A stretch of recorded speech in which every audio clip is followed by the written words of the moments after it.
Merci d'être avec nous sur Ici Beyrouth. Nous avons choisi aujourd'hui de vous parler de l'Irak. 20 ans après la Seconde Guerre du Golfe, 9 ans après la mainmise de Daesh sur une partie du pays, la bataille de Mossoul, les exodes des chrétiens et des yézidis, souvent accompagnés de viols et de massacres. L'une de nos équipes de reportage vient de passer plusieurs semaines en Irak. Ils sont juste rentrés.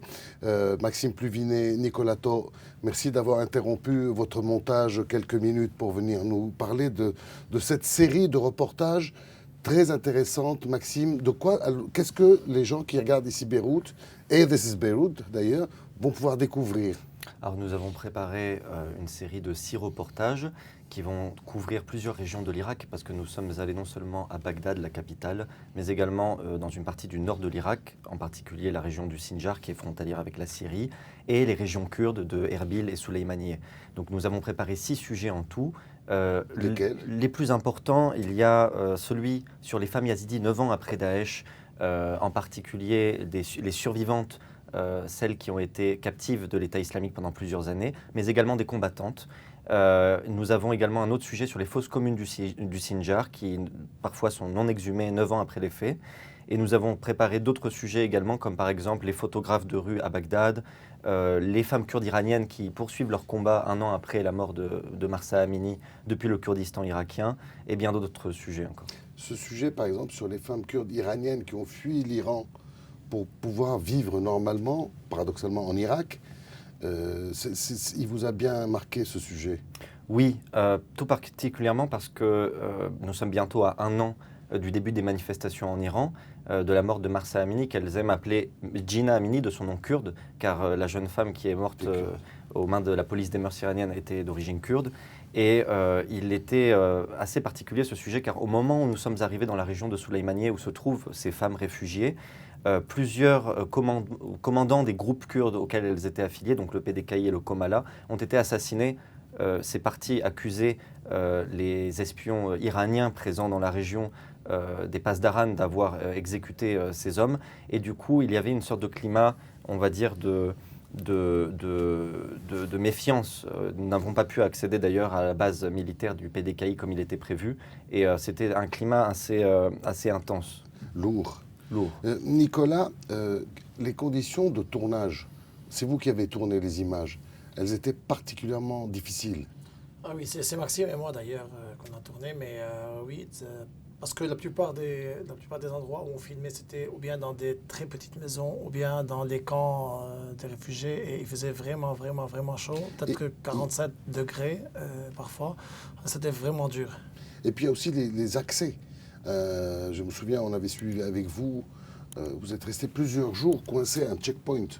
Oui, plus précisément 2 checkpoints, peut-être 10 à 14 heures chaque checkpoint, parfois avec et parfois sans les passeports, mais on est rentré et bon, ça méritait l'effort et le danger. Et oui, c'est ce que je veux dire, c'est-à-dire que aujourd'hui, pour des journalistes, c'est toujours très compliqué de travailler en Irak, Maxime. Oui, parce que malgré tout, surtout la région que nous essayons de rejoindre, le Sinjar, c'est celle... C'est où le Sinjar, pour ceux qui connaissent Au pas? nord-ouest de l'Irak, Oui. une région frontalière entre l'Irak et la Syrie. Et c'est effectivement une région qu'il était très difficile de pénétrer. Nous sommes restés, comme l'a mentionné Nicolas, par 2 fois bloqués à des checkpoints. La raison pour laquelle il est difficile d'être journaliste dans ces régions-là, c'est parce que cette région est encore très militarisée.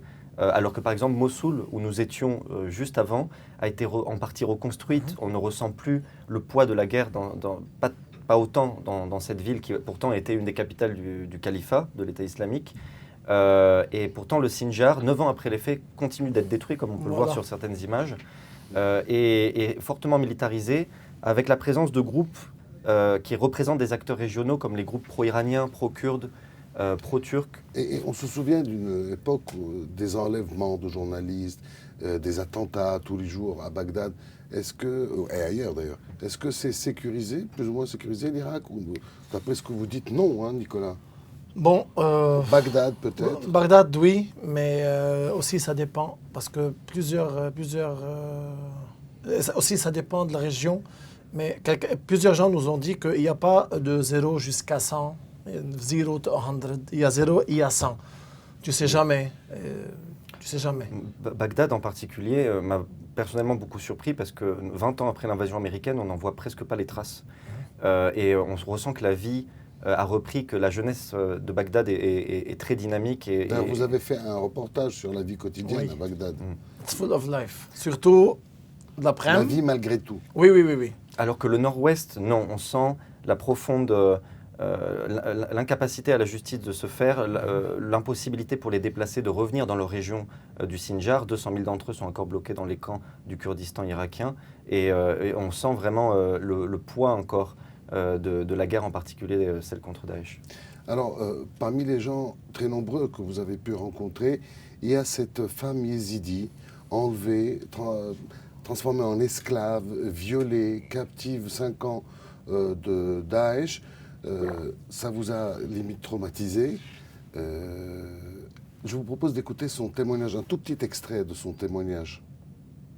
زاروكيش اغتسابي للمجتمع خلني في عائلة خدا قبل بكن هما مثلا أو سبا أو زاروي ما زن بي احتمال قالك أجي مجتمعي بجنتش اغتسابي بوي الديانة ما إيزي ديادة وعادة تقاليد ما إيزي ديادة لازم به وقت زارو هذا شكل إجداك وباب هذا إيزي ديبن وجناحية كديجيفا احتمال هكا أفزار وجي زانبا أنه إيش اغتسابي بونو الفيديو احتمال يعني عقليا وانجي قالك أبز أحمد به فأبراستي أو بخو موضوع قالك معقدة وكشخص كبتني وكمبتني از نكارم رأيي عام بدم بس كرأيي مني شخصي وأنا متأكدم أف رأيي قالك ناجية تاجيكا.